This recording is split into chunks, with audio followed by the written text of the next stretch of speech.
말씀 따라가면 되게 하신다라는 제목으로 하나님 말씀 전하도록 하겠습니다. 마가복음 1장 1절에는 복음의 시작이 예수 그리스도다라고 선언하면서 말씀을 시작합니다.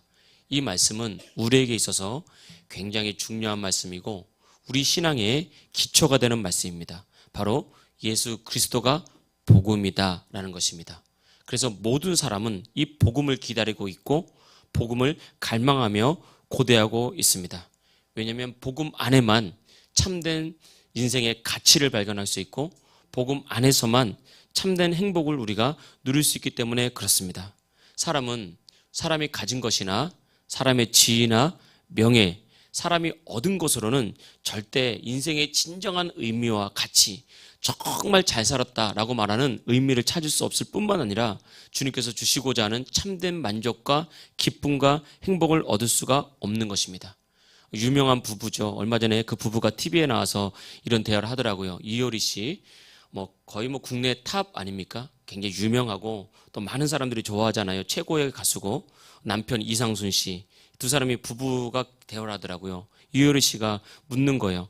결혼한 지 오래됐는데 아직도 오빠라 그러더라고요. 저는 그걸 보면서 미나나 집사님이 가끔 생각이 나더라고요. 미나나 집사님이 아직도 박성희 집사님 보면서 오빠 그렇게 얘기를 종종 하던데 이렇게 얘기를 하더라고요. 이효리 씨가 남편한테 오빠 결혼하면 행복할 줄 알았지? 이렇게 묻더라고요. 그럼 이제 행복할 줄 알았지 물으면 행복하지 않다 대답하면 되는데 이상승 씨가 보면 좀 지혜롭잖아요. 보면 다른 말을 하더라고요. 나는 군대에서 제대하면 행복할 줄 알았어.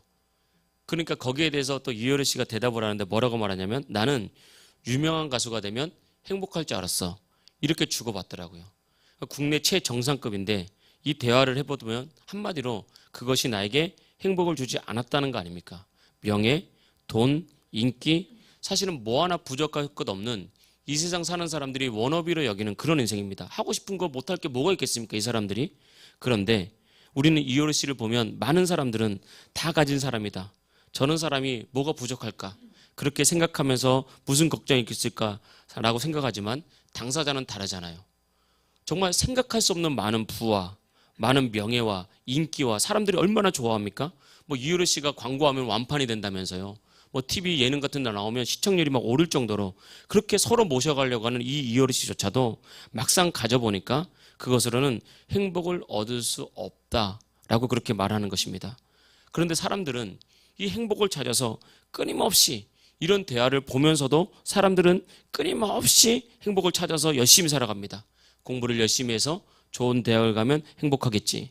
열심히 일해서 좋은 집을 사고 많은 돈을 모으면 행복하겠지. 그리고 학생들은 좋은 직장에 들어가서 많은 연봉을 받으면 행복하겠지. 나를 사랑해주는 남자를 만나고 나를 사랑해주는 이해해주는 여자를 만나서 결혼해서 아이를 낳고 살면 행복하겠지. 그렇게 생각을 한단 말이에요.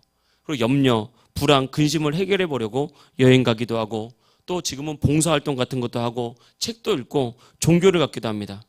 그런데 우리가 기억해야 될 것은 세상의 어떤 방법으로도 인간을 참된 행복과 평안으로 얻게 할 수 있는 방법은 없다는 것입니다. 세상의 방법으로는 절대 얻을 수 없는 것입니다. 인간이 가지고 있는 고통, 문제, 두려움, 불안, 또 아픔, 상처, 이 근원은 어디서부터 나오는 것입니까? 죄로부터 나오는 거예요. 이 죄로부터 나오는 이 모든 것은 죄는 하나님을 떠나는 거거든요. 하나님을 떠났기 때문에 인간은 고통당하게 돼 있고 노력해도 허무와 외로움과 눈물 또 실망, 절망을 극복할 수 없는 것은 우리가 바로 하나님을 떠났기 때문이에요. 이 문제를 해결하기 위해서는 반드시 하나님께 돌아와야 되는 것입니다. 다른 어떤 방법으로도 어떤 종교를 갖고 어떤 선한 행동과 어떤 봉사활동을 한다 할지라도 결코 인간은 이것을 얻을 수가 없는 것입니다. 반드시 하나님께 돌아와야 되는 것입니다. 그러면 우리는 어떻게 하나님께 돌아올 수 있습니까? 성경이 말하잖아요. 우리가 하나님께 돌아올 수 있는 유일한 방법은 죄를 해결해야 되는 거예요. 죄의 문제를 해결해야 되는데 죄로 인해서 깨진 하나님과의 관계를 회복하는 유일한 길, 그것이 바로 예수 그리스도를 믿는 것이라고 했습니다. 그래서 바로 복음의 시작이 예수 그리스도고 예수님만이 우리 인생의 유일한 복음이고 우리가 살 길이라는 것입니다. 그래서 많은 사람들이 정말 외치는 것은 나 좀 살게 해달라고. 많은 가진 사람이나 배운 사람이나 할 것 없이 그들의 가장 깊은 곳에서 외치는 부르짖음은 나 좀 살게 해달라고, 나를 좀 살려달라고, 그 부르짖음을 다 가지고 있는 것입니다. 사람들은 그것을 해결하려고 살아가는 것입니다. 그래서 우리가 성경을 통해서 알 수 있는 것은 예수님 없이는 그 누구도, 단 한 사람도 예외 없이 불안하고 힘들고 두려운 거예요. 그래서 예수님 없는 인생은 많이 가져도 불행하고 가진 것이 없어도 불행하고, 그러니까 끊임없는 불안과 두려움 속에서 살아가게 되는 것입니다. 예수님이 복음의 시작이라는 말은 바로 오직 예수님 안에서만 이런 인간의 근원적인 고통, 근원적인 불안, 근원적인 두려움을 해결받을 수 있다는 것입니다. 이 사실을 정확히 믿고 신앙생활하는 것, 이것을 우리는 믿음이라 그러는 거예요. 오직 그리스도 예수 안에서만 구원이 있고 죄의 문제가 해결되고, 오직 그리스도 예수 안에서만 정말 복되신, 복의 근원이신 하나님께 갈 수 있는 길이 있고, 오직 예수님을 통해서만 우리는 인생의 참된 가치, 정말 내가 다른 것 부족해도 이 가치 하나 붙들면 된다는 참된 가치를 발견할 수 있고, 또 그리스도 예수 안에서 있으면 이 믿음이 불타게 되는 것입니다. 여러분, 우리가 이 땅을 살아가면서 우리가 해야 될 일 많고, 또 우리가 또 이루어야 될 것들도 있고, 때로는 고통도 있겠지만 인생이 예수님께 달렸음을 믿고 이 믿음으로 살아가시길 주의 이름으로 축복합니다. 우리는 지금 사순절을 보내잖아요. 사순절은 부활절 이전에 40일을 사순절이라고 합니다. 그래서 이제 초대교회 전통상 우리가 40일 동안 예수님의 행적을 살피면서 세상으로부터 나를 구별하고 하나님의 은혜에 집중하는 기간이에요. 사실은 초대교회는 이 전통이 없었습니다. 초대교회는 이 고난주간 정도만 지켰다고요. 그런데 세상이 발전하고 세상이 바빠지다 보니까 이제 우리 믿음의 선배들이 그래서는 일주일 갖고는 부족하다, 적어도 40일은. 그래서 좀 많이 하는 교회들은 40일 동안 기도회, 새벽 기도를 하기도 하고 40일 동안 밤 기도회를 하기도 하면서 이 40일을 기억해서 지킵니다. 그래서 이 40일을 의미 있게 보내는 거죠. 그리고 다음 주일은 종료주간이고 종료주일이고 한 주간 동안 토요일까지, 그러니까 주일날 새벽까지 고난주간으로 지킵니다. 사순절의 마지막 한 주간이죠. 이 고난주간은 예수님께서 우리의 모든 죄와 연약함을 대신 지시기 위해서 나귀를 타고 예루살렘에 들어오셔서 무덤에 들어가신 날, 죽으시고 무덤에 들어가신 일주일을 기념하는 기간입니다. 그래서 우리는 이 고난주간 동안 우리의 죄를 회개하고 다시 우리의 신앙을 돌아보면서 다시 나를 위해서 죽으신 그 십자가의 사랑을 생각하면서 우리의 신앙을 새롭게 하는 주간이 이 고난주간입니다.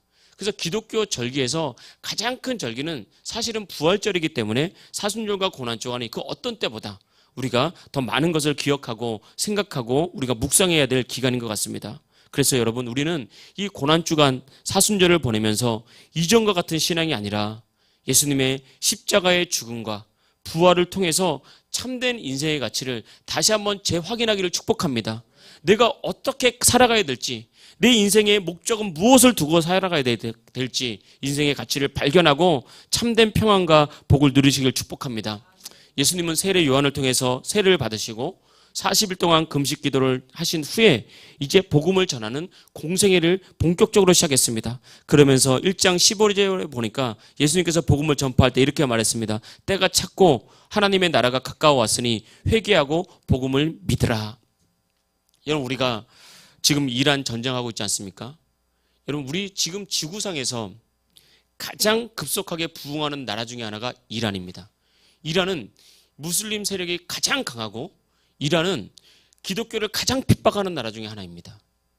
그래서 이란의 복음이 열릴 때 예수님의 재림과 우리가 믿는 자들의 휴거가 가까이 왔다고 많은 사람들이 설명을 하고 있을 정도로 이 이란은 그만큼 기독교의 예수 그리스도의 적대적인 나라예요. 그런데 아이러니하게 지금 이 시대에 가장 많이 부흥하는 나라 중에 하나라고 한다면 그건 바로 이란이에요. 지금 이란이 인구가 한 9천만 명이라고 그러거든요. 우리나라의 약 2배 가까이 되죠. 근데 이란에 믿는 인구가 300만 명이라고 합니다. 근데 이란의 크리스찬 300만 명은 우리가 생각하는 300만 명이 아니란 말이에요. 그들은 목숨 걸고 예수님 믿는 사람입니다. 우리나라 기독교가 뭐 많다 그러지만 우리나라에서 기독교 인구 중에 한 2024년도인가 통계해 보면요, 내가 크리스찬이라고 말하는 사람이 800에서 900만 명이라고 그러는데 우리나라도 유럽처럼 돼서 미국처럼 돼서. 그런데 내가 크리스찬이면서 교회에 매주 출석하는 사람 400만 명에서 500만 명밖에 안 됩니다. 우리나라가 그렇다고요. 근데 이란의 300만 명은 목숨 걸고 예수님 믿는 사람이에요. 근데 그들이 어떻게 예수님을 믿었냐 보면 우리가 그런 간증을 통해서 살펴보면 예수님이 직접 그들의 꿈 가운데 나타나고 예수님이 직접 그들의 삶 가운데 나타나서 복음을 직접 전하고 십자가를 직접 보여주면서 예수님께 이끌어간 사람들이란 말입니다. 그래서 여러분 우리는 방송에서 지금 미국이 이란에게 미사일 쏜다 이것만 보지만 지금 이란 국민들이 얼마나 환호하는지 모릅니다. 우리는 그런 거 모르잖아요. 방송에 보이질 않으니까. 이란 국민들은 이 전쟁은 오히려 환호하면서 복음이 열리기를 기도하고 있고 오히려 이 정권이 무너지기를 기도하면서 새롭게 복음이 열리기를 기도하고 있는 거예요. 그래서 이 전쟁은 그냥 미국이 미사일을 쐈다, 이스라엘이 미사일을 쐈다 이게 아니라 이란 국민의 300만 명의 크리스찬이 목숨 건 크리스찬이 간절한 기도로 이 이란이라는 나라로 해서 기도한 결과일 수 있는 거예요. 우리도 이 기도가 필요합니다. 우리가 정말 이 나라와 민족으로 해서 간절히 기도해야 됩니다. 여러분 대통령과 위정자들을 축복하십시오. 예수님의 이름으로 축복하십시오. 그들이 정말 복음을 받아들이도록 축복하십시오. 우리나라가 복음이 열린 나라가 되도록 좀 간절히 기도해야 됩니다. 우리나라도 위기에 처해 있잖아요. 여러 가지 법안들이 우리가 지금 여러 가지로 그것을 받아들이지 우리가 정보가 없어서 그렇지 많은 법안들이 올라가면서 많은 어려움이 우리나라는 급속도로 세계에서 가장 빠르게 반기독교적인 국가로 가고 있는 나라 중에 하나입니다. 우리가 이래서 반드시 기도해야 됩니다. 그래서 우리가 정말 복음은 세상에 있지 않다. 여러분 우리 인생은 이 나라의 복지 제도에 있지 않습니다. 하나님께 달려있는 거예요. 우리의 삶이 우리의 자녀가 우리의 인생이 하나님께 달려있음을 알고 정말 예수님께 가까이 갈 때 우리가 참된 복음을 경험할 수 있는 것입니다. 그래서 이것을 전하기 위해서 예수님께서 말씀하시는 거예요. 너희도 회개해라. 다시 말하면 하나님께 돌이켰던 너의 마음을 다시 회개하고 하나님께 다시 돌아와라. 이 예수를 받아들이고 이 복음을 믿으라. 이렇게 시작을 하고 있는 거예요. 이게 복음의 시작입니다. 그래서 여러분 우리가 복음을 믿기 위해서는 제일 먼저 증거될 것이 무엇이냐면 회개의 복음을 선포하잖아요. 우리는 죄인이라는 것을 알려줘야 됩니다. 복음이 강하면 강할수록 내가 죄인이라는 사실을 더 깊이 아는 사람들이 복음을 더 강하게 붙잡습니다. 내 힘으로 안 된다는 걸 아는 사람들이 알면 복음이 필요하기 때문에 예수님 없이는 안 되는 걸 알기 때문에 예수님께 인생을 거는 거예요. 그런데 예수님 없이도 된다고 생각을 하면 복음이 약해지는 거예요. 제가 얼마 전에 금식기도를 다녀왔잖아요. 금식기도 성회를 갔다 왔는데 금식기도 성회 우리나라에서 고려인들, 러시아인들이 가장 많이 모여서 예배하는 교회가 인천에 가면 숭의감리교회라는 데가 있어요. 거기는 아예 교회를 분리를 해가지고요. 러시아 교회를 만들어줬어요. 그래서 거기서 수백만 명의 러시아인과 특별히 고려인들, 이 사람들이 많이 이제 예배를 드립니다. 그래서 그분들이 같이 이제 많이 오거든요. 이제 그분들 보면 한국말도 할 수 있는 사람이 있고, 러시아 말만 하는 사람도 있고 막 섞여 있어요. 그래서 항상 가면 통역이 항상 같이 따라 붙습니다. 우리나라 말 통역, 영어 할 수 있는 사람들이 통역을 같이 하는데, 그분들은 얼마나 이국 땅에 와서 우리 같은 고려인이고 판핏줄이지만 우리나라에 와서 얼마나 불안하겠습니까? 얼마나 두렵겠습니까? 얼마나 삶이 막막하겠습니까? 정말 타국에 와서 여기서 기반 잡는 대다수는 우리나라 사람들이 잘 하지 않는 공사 현장에서 일을 하고 다치면 어디 화송이 날 데가 없는, 그러니까 우리나라 초창기 때처럼 얼마나 주님께 붙드는지 모릅니다. 얼마나 그들은 간절히 기도하는지 모릅니다. 인생을 하나님께 맡기고 기도한단 말이에요. 그러니까 같이 기도를 하는데 똑같이 한국인들과 러시아인들이 똑같이 섞여서 같은 예배를 드리는데 나타나는 기적이 틀려요. 나타나는 축복이 틀려요. 거기서 금식기도 때 이렇게 그러니까 침대 같은 데 누워서 온 사람들, 러시아인들은 막 일어납니다. 치유받고. 한국인들은 편함이 없어요. 우리가 그만큼 우리가 예수님 없이는 안 된다는 그 간절한 믿음이 있을 때 여러분 안에 있는 은혜가 다르고 축복이 다르고 여러분 안에 있는 하나님의 역사가 다른 것입니다. 정말 우리는 정말 많은 것을 가졌다 할지라도, 우리는 부유하다 할지라도 심령이 가난한 자는 복이 있다 그랬으니까 우리의 마음만큼은, 우리의 심령만큼은 오직 예수님 바라보기를 주의 이름으로 축복합니다. 그래서 예수님이 복음을 전파하면서 오늘 말씀으로 드리고 싶은 첫 번째 말씀대로 말씀 따라가면 말씀이 되게 한다는 말씀인데, 첫 번째는 예수님을 삶의 가장 우선순위에 두라는 것입니다. 예수님께서 오늘 말씀은 제자를 부르는 사건이죠. 예수님께서 이제 갈릴리 해변으로 지나가시다가 16절 보면 시몬과 그의 형제 안드레를 불렀습니다. 시몬이 누구죠? 시몬 베드로. 그러니까 베드로와 안드레는 형제예요, 형제. 그러니까 시몬과 베드로를 불렀어요. 나를 따라오라 라고 불렀거든요. 그랬더니 그들은 그물을 던지는 것을 봤는데 그 어부였는데 17절 예수께서 이르시되 나를 따라오라 했더니 예수님이 말씀하시는 거예요. 내가 너희로 사람을 낚는 어부가 되게 하리라. 그랬더니 18절 그물을 버려두고 따르니라. 그때 시몬과 안드레가 그물을 버려두고 다시 말하면 자신의 직업, 자신의 사업을 버려두고 예수님을 따랐다라고 말했습니다. 조금 있다가 또 19절 보겠습니다. 조금 더 가시다가 세베대의 아들 야고보와 그의 형제 요한. 야고보와 요한이 형제입니다. 이 야고보와 그의 형제 요한도 배에 있어서 그물을 깁는데 그들을 부르시니 그들이 아버지야 그물을 버려두고 예수님을 따랐다라고 말한 것. 이것이 첫 번째 사건입니다. 여기서 말하는 배는 그 사람들의 생업, 그 사람들이 가지고 있는 어떤 배경, 물질 이런 것을 상징하는 것입니다. 동시에 배라는 것은 그들의 인생을 의탁하는 어떤 도구예요. 생명줄과 같은. 아버지는 가장 사랑하는 사람인가 동시에 가장 의지하는 사람의 상징입니다. 배와 아버지는 그것을 상징하는 거예요. 그래서 그것을 버리고 나를 따라라. 내가 너희를 사람 낚는 어부가 되게 하겠다라고 말씀한 거예요.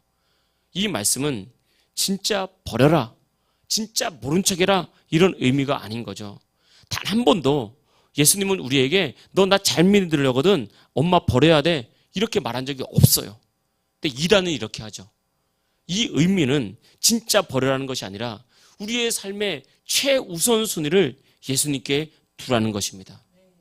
너를 네가 정말 의지하고 너의 생명, 너의 어떤 인생을 이끌어갈 것은 생업이나 물질이 아니야. 네가 의지한 어떤 배경이 아니라 나다 나. 내가 너의 근본적으로 너를 복되게 할 사람이라고 말하는 거예요. 네가 정말 가장 사랑할 사람, 가장 의지할 사람은 내가 아니고 그 사람, 너의 아버지나 부모, 형제, 자녀가 아니라 나야 나. 나 예수를 따라가야 돼. 이렇게 삶의 우선순위를 예수님께 둬야 돼. 이렇게 말하는 것입니다. 사람은 누구나 더 중요하다고 생각하는 것을 따라갑니다. 어떤 말을 해도 더 중요하다는 것을 따라가요. 여러 가지 이유를 다 붙여도 결과적으로 그게 더 중요하다는 말이에요. 사람은 내가 가장 중요하다고 생각하는 것을 따라가고 내가 가장 필요하다는 것을 따라가고 내가 가장 사랑하는 것을 가장 그 사람이 됐던 무엇이 됐던 인생의 우선순위에 두고 그것을 중심으로 살아가게 되어 있습니다. 그래서 사람은 내가 무엇을 선택하고 어떤 길을 가는 것을 보면 어떤 결정을 하는지를 보면 그 사람이 가장 사랑하는 것이 무엇인지 알 수 있고 그 사람이 가장 의지하는 것이 무엇인지 알 수가 있는 거예요.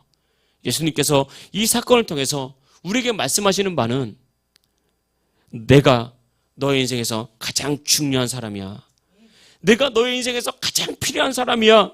나를 가장 사랑해야 돼. 왜죠? 예수님을 통해서 많이 진정한 복음을, 진정한 승리를, 진정한 평안을 우리가 경험할 수 있기 때문에 그렇습니다. 그래서 예수님을 인생의 가장 우선순위에 두고 살아가면 예수님께서 그 인생을 반드시 책임집니다. 내가 물질보다 예수님을 더 사랑하면 예수님께서 우리의 필요한 물질을 채워주십니다. 하늘에서 막 떨어지는 게 아니라 여러분 하는 일에 분명 형통케 됩니다. 내가 예상하지 못한 일들이 열립니다. 이것이 그릇이에요.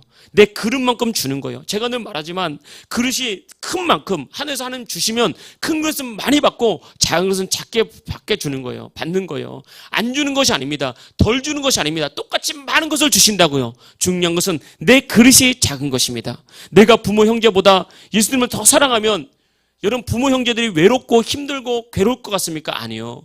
예수님을 정말 사랑하면 부모님 형제들 더 사랑하게 만듭니다. 그리고 예수님이 더 행복하게 만들고 더 행복한 가정으로 세워주는 거예요. 이것이 놀라운 비밀입니다. 그래서 항상 예수님을 가장 사랑하는 사람이 가장 아내한테 잘하는 남편이 되고요. 예수님을 가장 사랑하는 아내가 남편한테 가장 좋은 아내가 되고 예수님을 가장 사랑하는 부모님이 자녀에게 가장 좋은 부모님이 됩니다. 주님께서 그렇게 우리를 만들어 주시는 거예요.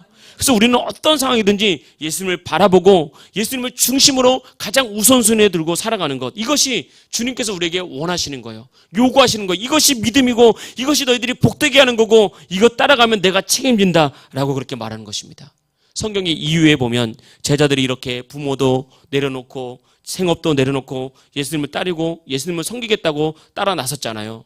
어느 순간 제자들도 왜 사람인데 염려가 되지 않겠습니까? 왜 걱정이 되지 않겠습니까? 그래서 제자들이 예수님께 물었어요. 예수님, 우리가 주님을 위해서, 이 복음을 위해서 가족도 버리고 친척도 버리고 직업도 버렸습니다. 그러면 우리 인생은 도대체 어떻게 되는 겁니까? 망하는 거 아닙니까? 내가 내려놓은 그 가족들은 가난해지고 불행하는 것 아닙니까? 그때 예수님께서 한마디로 아니다 라고 말씀하시면서 나와 복음을 위해서 집이나 형제나 자매나 어머니나 아버지나 자식이나 전토를 벌인 자는 현세에 있어서 100배나 받고 내세에 영생을 받지 못할 자가 없다라고 말했다고요. 현세에도 100배 복을 주시고 주님 책임지시고 여러분 영원한 상급이 있는 곳으로 주님께서 인도해 주십니다. 이것이 복음이라고요. 그래서 복음은 현세와 내세에 동일한 축복을 가지고 오는 거예요. 여기서 전제 조건이 딱 하나가 있습니다. 박해를 겸하여 받고. 여러분 이 박해는, 복음을 위한 박해는 복이라는 것을 기억하십시오. 그리고 이 복음을 위한 박해는 훈장입니다. 우리나라도 6.25나 월남 전쟁이 있었잖아요. 월남 전쟁에 참전하는 그런 어른들, 유공자들이 있었잖아요. 그중에 상위 용사들이 있죠. 다친 거죠. 뭐 어떤 질병이 온 거죠. 그런 일들 때문에 나 국가를 위해서 희생하다가 그런 사람에게 뭘 주죠? 훈장을 줍니다. 그래서 나라에서 그 사람들을 명예롭게 합니다. 특히 우리나라는 좀 부족하지만 미국 같은 경우에는 이런 전쟁을 하면서 군인들에 대한 대우가 대단하지 않습니까? 그래서 어떤 식당에서 군복을 먹고 밥만 먹고 있어도 어떤 사람이 이미 다 계산을 한다든지 존경을 표하고 국가가, 나라가, 국민들이 그런 게 있지 않습니까? 우리가 복음으로 해서 박해를 받는 것은 여러분 그보다 더 위대한 영적인 훈장을 받는 거예요. 성경을 보면 저 하늘나라에 구름같이 허다한 증인들이 있다고 말했어요. 거기에 모세도, 다니엘도, 다윗도, 아브라함도, 바울도, 베드로도 지금 이 시대에 복음을 해서 헌신하며 박해를 받는 그 사람을 향해서 천국에서 복되다고 하며 그들을 명예롭게 만들면서 하나님께서 그들을 세워준다 이 말입니다. 그래서 여러분 우리가 복음이 전해지지 않는 곳에서 복음을 믿는 사람들, 인생을 걸고 복음을 믿는 사람들, 우리는 그들을 위해서 기도해야 되고 그들이 복되게 만들어야 되는 것입니다. 그것이 또한 우리가 걸어가야 될 길이라는 것입니다. 할 일 많은 세상에서 우리는 살아갑니다. 여러분 한 주간 얼마나 애쓰며 살아갔습니까? 아침에 어린이집 보내느라 애썼죠? 아윤이 어린이집 가니까 막 자꾸 감기가 잘 안 떨어지죠? 얼마나 힘듭니까? 엄마가 또 이제 직장생활까지 하려고 그러니까 피곤하고 힘들죠. 뿐만 아니라 이 자리에 계신 분들 다 얼마나 힘들었습니까? 학생들은 아침에 학교 다니랴, 또 뭐 숙제하랴, 공부하랴, 어른들은 또 직장생활하고 사업 이끌어가랴, 아이들 가르치랴, 얼마나 힘들고 애썼습니까? 내가 내 인생을 책임지려고 하면요, 그만큼 고달픈 게 없습니다. 내 인생을 책임지려고 열심히 살아가는데 고달프고 열심히 살아가는데 허전하고 그냥 바쁠 때는 생각하지 않다가 어느 한순간 갑자기 외로움과 허전함이 몰려오고 지친 인생이 되고, 여러분 저도 젊은 시절 생각해보면 그냥 이유 없이 나도 모르게 자려고 누웠는데 눈물이 주르륵 흐를 때가 많았어요. 나는 이 눈물 왜 나지? 뭐 이렇게 건강에 이상이 있나? 그게 아니라 인생의 허무가 나도 모르는 사이에 눈물을 흐르게 만드는 거예요. 그렇게 인생이 내가 그렇게 살아갈 때 열심히 살아가는 것 그 자체는 훌륭하고 그 자체는 아름다운 거지만 인생은 그래서 해결되는 것이 아니라는 것입니다. 그러나 예수님을 중심에 모시고 인생의 가장 최우선순위로 삼고 따라가면 예수님께서 내 인생 책임져 주니까, 예수님께서 나의 건강 책임져 주니까, 예수님께서 우리의 미래를 책임져 주니까, 예수님께서 나의 자녀를 책임져 준다는 믿음이 있으니까 쉬게 되는 거예요. 그제서야 숨 좀 쉬게 되는 것입니다. 안 그럴 때는 이 자녀들 잘못 갈까봐 그냥 불러다가 얘기하고 이 얘기하고 저 얘기하고 이 교육시키고 저 교육시키고 끝도 없단 말이에요. 어느 날은 내가 지금 사람을 보고 얘기하는지 벽을 보고 얘기하는지, 자녀가 문제가 아니라 신뢰가 없는 부모의 믿음이 문제인 거예요. 그건 자녀가 문제라고 생각하면 안 됩니다. 내가 하나님을 믿지 못하는 거예요. 내가 기도하면 하나님께서 책임주신다는 것을 믿지 못하니까 끊임없이 자녀에게 얘기를 하는 거예요. 아닙니다. 하나님께서 책임져야 됩니다. 그래야 부모도 쉬어요. 마음이 쉬어요. 평안이 옵니다. 그래, 좀 부족해도 하나님 책임질 거야. 우리가 해야 될 것은 믿음으로만 딱 바로 세우면 되는 거예요. 하나님 찾게 만들면 나머지는 하나님께서 그 관계 속에서 다 이끌어 가십니다. 무엇을 하시든지. 그러니까 여러분, 예수님을 가장 사랑하십시오. 예수님의 여러분의 인생을 물질에 걸지 말고 우리의 인생을 세상에 걸지 말고 예수님께 걸어야 됩니다. 우리의 인생을, 예배의 인생을 걸어야 됩니다. 그럼 예수님 책임지시는 거죠. 여러분, 우리 인생은 문제 없는 인생이 아닙니다.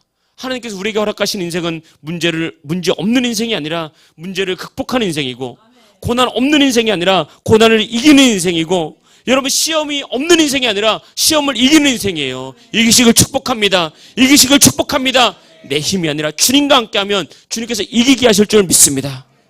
여러분, 우리가 주변을 살펴보면 정말 인생 다 힘들지만, 다 어렵지만, 아까도 말씀드렸잖아요. 가진 사람은 가진 대로 불안하고 힘들고 어렵습니다.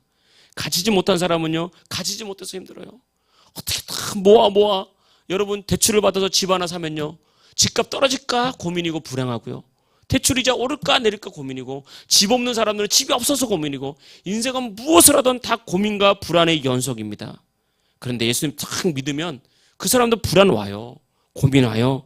그러나 여러분, 그에게는 이기는 힘이 있습니다. 그의 얼굴에는 기쁨이 있고요. 그의 얼굴에는 미래가 있는 거예요.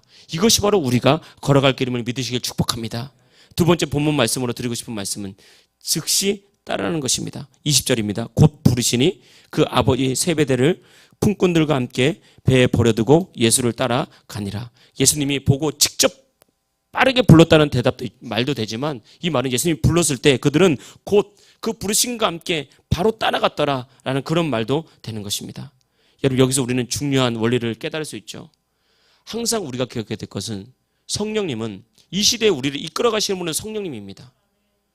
성령님이 우리 안에서, 여러분이 정말 예수님 믿었다면 성령님 여러분 안에 있습니다.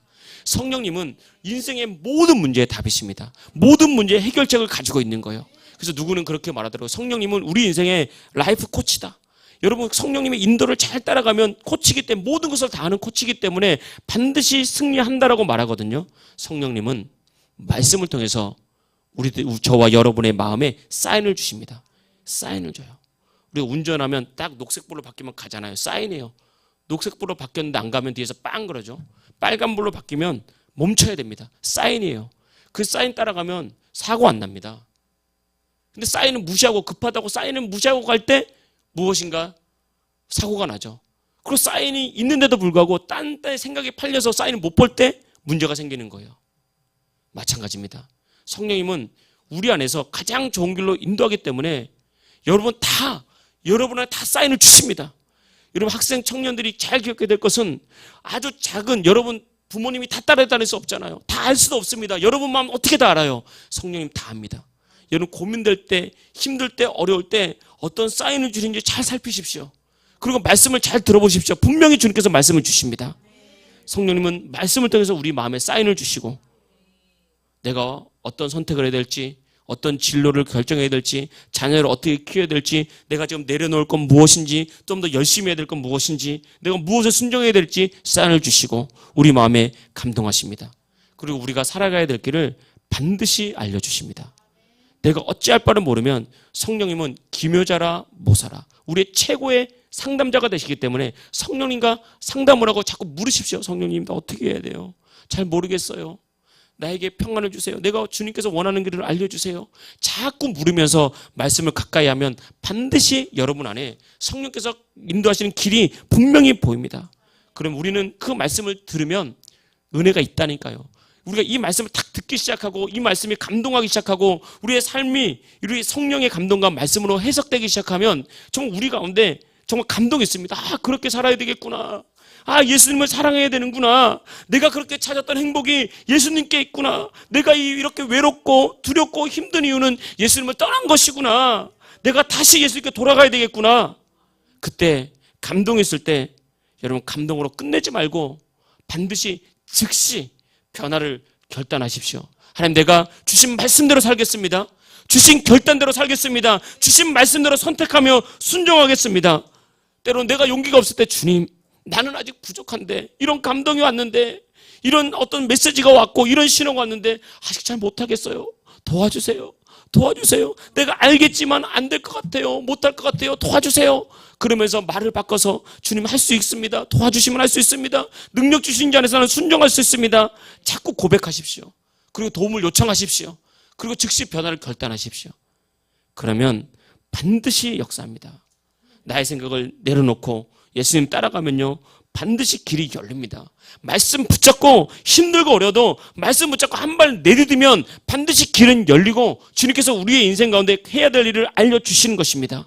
마귀의 시간은 내일이고 성령님의 시간은 지금이다. 여러분, 이런 말이 있잖아요.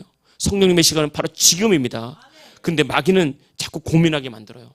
할 수 있을까? 그러면서 고민은 또 다른 고민을 맡게 만들고요. 고민은 계산하게 만들고, 그래서 마귀는 자꾸 주신 사인과 주신 감동에 따라서 곧장 행동으로 옮기지 못하게 그렇게 머뭇거리게 만들면서 나중에는요, 주신 은혜 다 뺏깁니다. 받은 은혜 다 뺏기는 거예요. 다 받은 은혜 뺏겼다는 것은 단지 순종을 못했다, 단지 변화되지 않았다가 아니라 축복을 다 뺏기는 거예요. 하나님께서 예비하신 모든 은혜를 다 뺏기게 되는 것입니다. 그게 마귀가 노리는 거예요. 여러분, 뺏기지 않기를 축복합니다. 정복하시길 축복합니다. 말씀 따라가기를 축복합니다. 예수님 말씀을 보면 원리가 있어요. 17절 보겠습니다. 예수께서 이르시되 나를 따라오라. 내가 너희로 사람을 낚는 어부가 되게 하리라. 예수님 말씀하시죠. 나를 따라오라. 그러면 사람을 낚는 어부는 누가 되게 하는 거죠?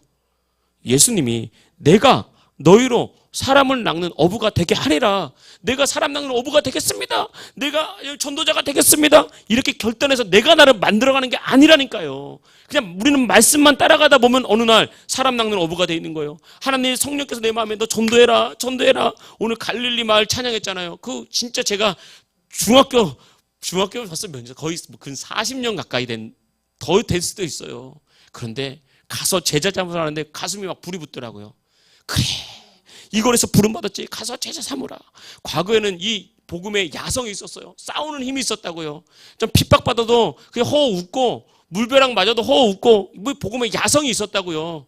창피하지 않게 생각하고. 근데 우리 믿는 사람들이 이제는 이 복음의 야성, 싸우는 힘이 약해졌어요. 싸우지를 못해요. 조금만 상처받으면 상처받았다고 눌려요. 조금만 싫으면 좀 싫은 소리 들었다고 눌려요. 이런 과거에, 지금은 어떤지 모르겠지만 지금 전라도 어딘지 모르겠어요. 박병선 장로님이라는 분이 있어요.